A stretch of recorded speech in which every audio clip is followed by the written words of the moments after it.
Hi, I'm Laura. I work in Church Walk, women-only hostel here in Hackney. And why are you striking? So I joined St Mungo's a year ago.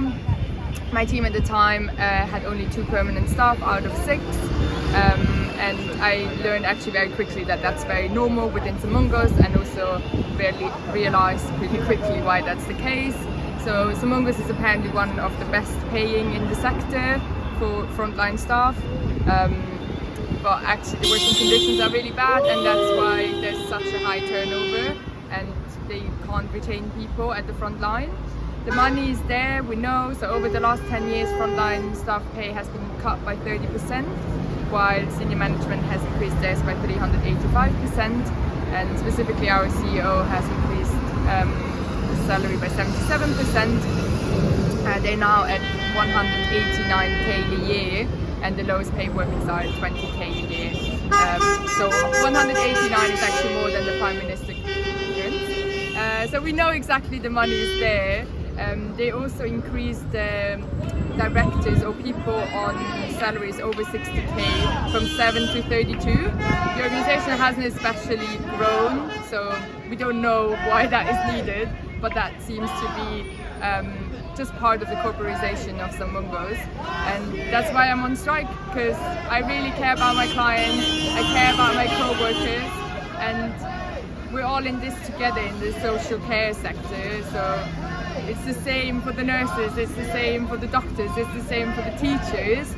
We live in a system and work in a system where it's calculated that we care. Like, none of us wants to let the clients, the kids, the students, the patients down, and that's absolutely calculated for, because anyone that works in this sector will know people will anyway do their job to excellence, because it's not, we love our job and it's not fun to do it if you can't do it properly, so you will anyway do it no matter whether you get paid properly, no matter whether you've got a full team, and that's calculated for, and that's how people have been taking money out, because this is taxpayers' money. This is my and your money that we're paying in taxes that is being redistributed to people at the top end to get them really big salaries, and that's not okay. So I think it's really important to keep in mind the money's there, we know. Also, we're in a big strike wave. It's constantly said that striking doesn't work, because obviously people that are getting those salaries do not want it to work, but obviously it works because we're the workforce and we're not replaceable. It's been a year that it's actually allowed to bring in agency workers during a strike. That's a law that has been very quickly pushed through Parliament in order to break the strike waves, and it hasn't worked because the strikes are going on. And it's very clear that the services that are provided are not up to the standards. They weren't up to the standards before the strikes, because teams are constantly on the strain, always understaffed. Services have been stripped. Here at St Mungo's, before at a hostel, you would have activity workers, you would have mental health specialists, you would have substance use workers. All of these positions have been stripped off.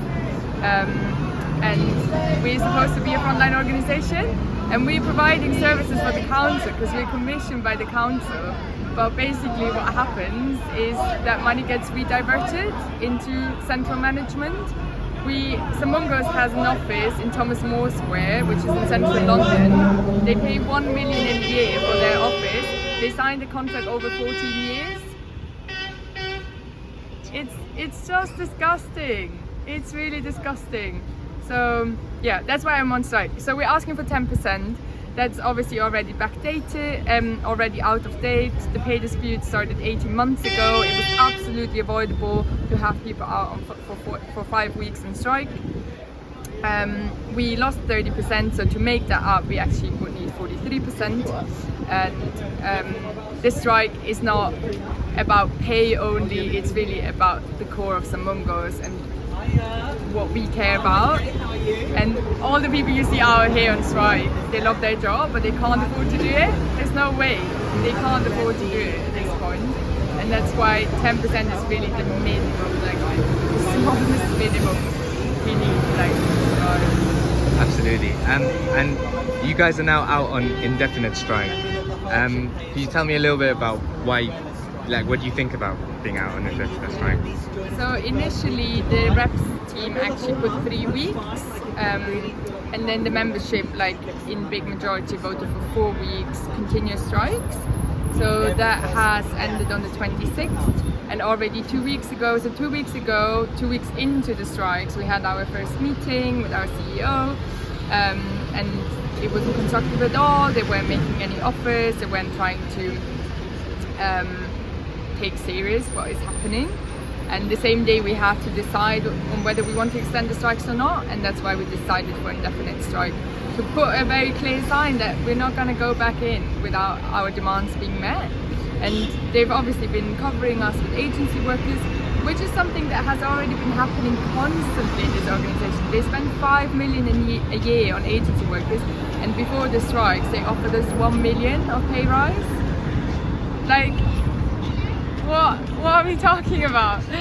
And basically they've been trying to replace people with agency workers. There's amazing agency workers, but obviously that doesn't replace permanent staff that knows the clients, that have the training. It's really unsafe. It's so unsafe what is happening.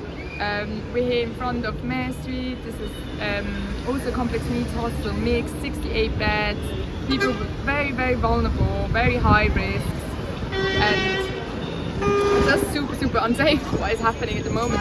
Also what's been happening actually is that certain services have not been running at all. So in Southwark, the whole outreach team has walked out completely, and St Mungo has told the council that they're running the service, which is not true, because none of the team is in, and you can't replace outreach workers with agency staff.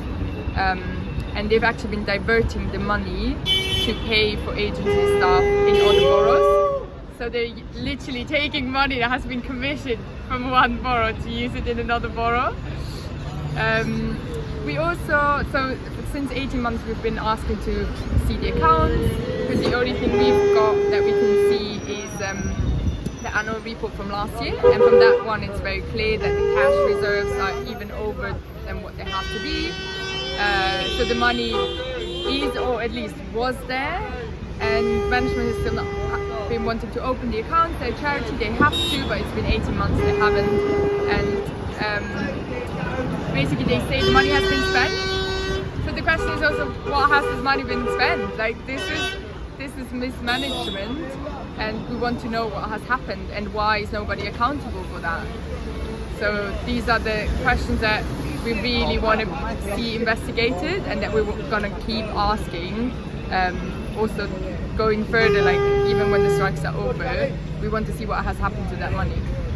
Absolutely. And just one last question is, when you were speaking at the Homerton rally, you gave the example of how kind of you are pitted against junior doctors, you know, because of this lack of resources.